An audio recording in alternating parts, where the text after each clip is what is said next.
While they may call Georgia the peach state, but South Carolina leads the Southeast in production of this summertime fruit. As peach season is underway, reporter Chip Carter takes a visit to Titan Farms for a deeper look. South Carolina grows more peaches than any other state in the nation except California. But the last 4 years here, Mother Nature has not been very kind. Record floods, record freezes. This year, there's a normal crop setting up on the trees. That's good news for growers.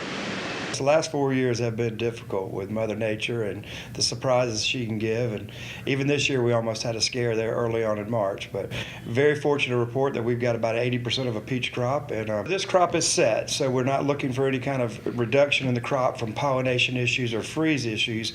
The only thing right now would be is if we had some hail or if we got into a real rainy period and had some disease come into play. We actually had a very cool March and April, which really was good for us, and that also is helping with fruit sizing. Right now we're expecting large peaches, high quality peaches, and great tasting peaches.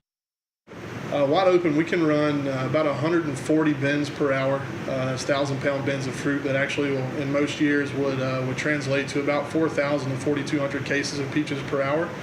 On average, we're going to run between 3,400 and 3,600 cases of peaches per hour. We made an additional upgrade by adding the compact spectrum sorting system in 2016. So it actually allows us to find all different types of blemishes, and we can classify those blemishes as limb rubs, soft spots, bruises.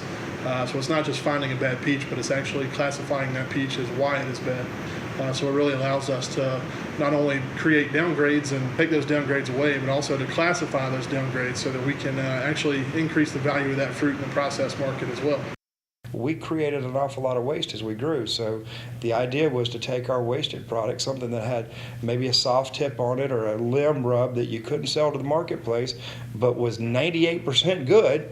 What do you do with that? So we built a processing plant so we can slice it, dice it, and freeze it, and now it goes into all kinds of different products. We can now get the pit out of it and use that on the road beds. The skin goes to the cattle feed. The flesh, if it's too soft, goes to puree, which goes into the naked juice. Just say 10 million pounds of product going down there, we're going to utilize almost 9 million pounds of that product. Very little waste, where that 10 million pounds would have been discarded. Peach season starts 1st of May and it ends 1st of September. This year it may end a little earlier, but we're still looking at having fruit all the way through the month of August. And so we're excited. We're on schedule. We do have those 65 varieties. They do harvest over a 10 to 14 day window, and that allows us to be consistent from May until September. By the time it's all said and done, 100 million pounds of South Carolina peaches will have hit the market. In Ridge Spring, South Carolina, I'm Chip Carter from SoutheastProduceWeekly.com, reporting for RFD-TV. Well, Chip, thank you for that report. Now, the top 4 peach producers among 23 states is California, South Carolina, Georgia, and New Jersey. You can look for more from Chip soon on the North Carolina sweet potato crop, South Carolina greens and veggies, and the Atlanta State Farmers Market.